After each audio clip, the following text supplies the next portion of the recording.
Welcome back to the Pursuit of Accuracy. I'm Josh, and today we're going to be talking about scope magnification. Now, this isn't a video telling you what scope magnification to buy, because scopes obviously come in a huge variety of magnification, and that's going to be largely dictated by what you're doing with it. If you're shooting bench rest, you obviously want a second focal plane, high magnification optic.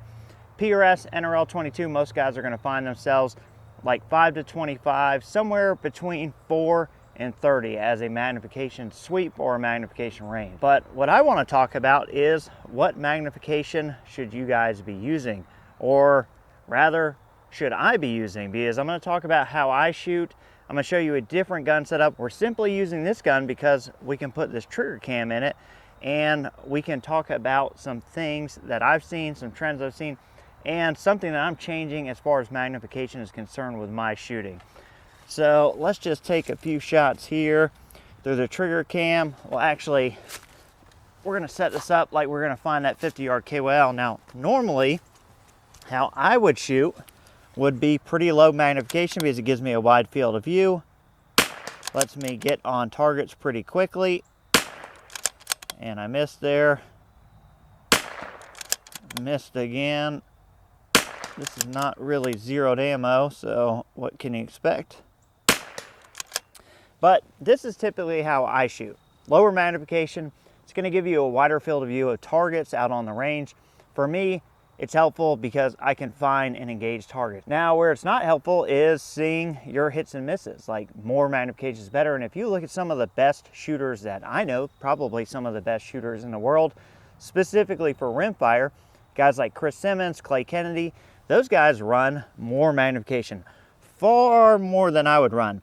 And that presents a problem. Well, one, it's a solution. You get to see a lot more about your hits and misses.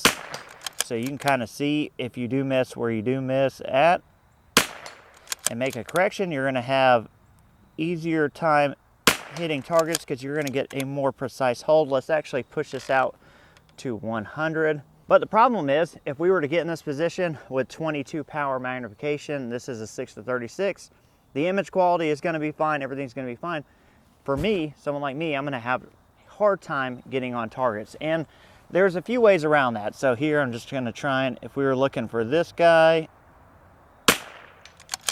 and this guy, obviously once we're here, it's pretty easy to find. But if we were going to start from here and quickly engage these targets and get this on, then we might have to, oh, there we go, hunt around a little bit. So there are some training techniques that we're going to talk about. So just to give you guys a good idea, again, double down on this. This is at higher magnification, 100 yards, and I'm seeing a lot more. Obviously, it's a lot easier to make a precise hold.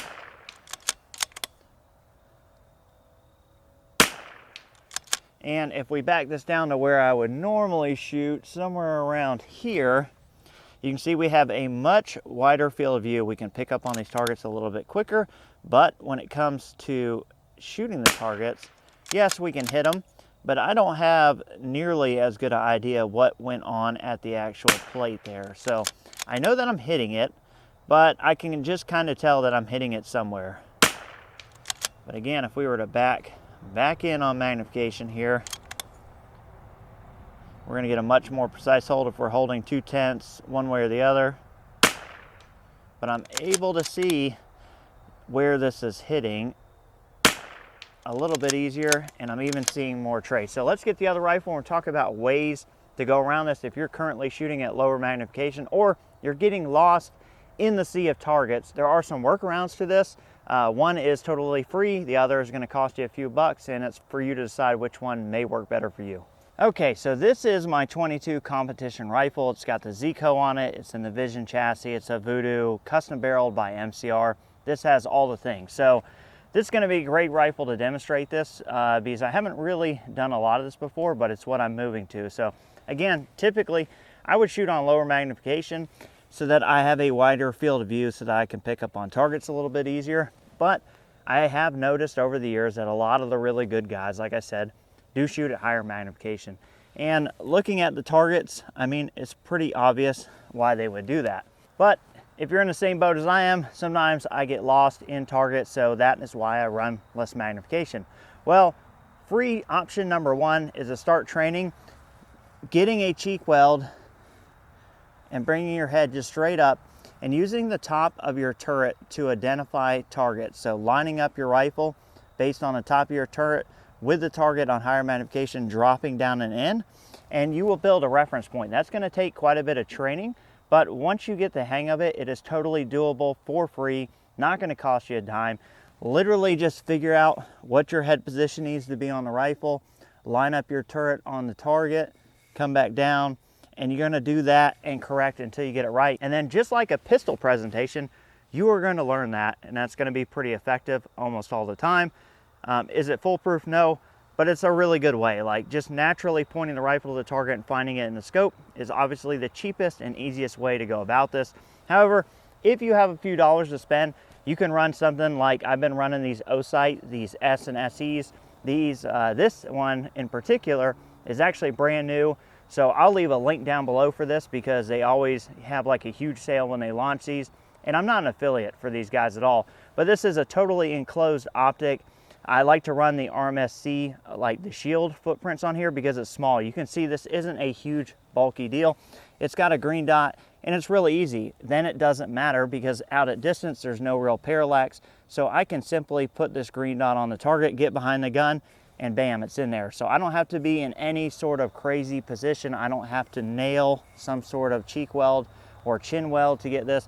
I simply get the gun in position, find the dot, put it on the target, drop down in, and even at high magnification, I'm gonna be on target. Now, how I go about doing this specifically is I pick a medium range, 100, 125 yards, and I'll zero the dot to the optic there. And I'll go ahead and dial it. So if, let's say we're gonna do it at 150, I would dial on 4. I would find a target in my optic at 150. I would leave the gun there, and then I would make adjustments to the dot till it went to that target.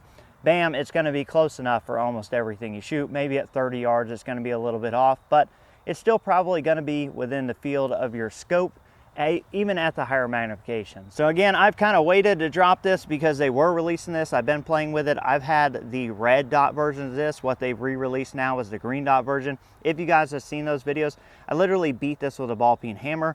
So number one, it's durable. Number two, it's enclosed. And after you've spent all the money in the world to build your precision rifle, why spend another $500 to get something to put on top of your scope?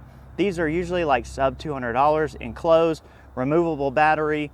Throw it on here, you can beat the crap out of it. You don't have to worry about it. Didn't cost you a ton of money, especially in the realm of precision rifle stuff. This is like the least expensive thing on here, period. This mount costs twice what this does. The scope mount costs twice what this dot does. So this is what I'm gonna be training. This is what you're gonna see me rocking out there, running higher magnification so that I can see more. Because I'm gonna be honest, I just shot an NRL22 X match, the Mothman deal, and I didn't see crap all day. I ran low magnification because we always revert back to what's comfortable. For me, that's more comfortable. But I didn't see anything all day. Like I wasn't looking hard and I wasn't using enough magnification to tell was the plate rocking one way or the other. I was just getting hits or misses. And that's not the way to be competitive. And it showed. My 5th place finish was a direct result of me not paying enough attention, not training enough. So I'm going this direction. I see the guys who are really, really great at this doing high magnification. It's for a reason. I'm gonna try and adapt and overcome. So I'll have a checkup video later on. I am shooting the night match in about a month. I will be using this setup. Hopefully it works out good. If it doesn't, I'll let you know. But as always, guys, I appreciate you watching. Catch you on the next one.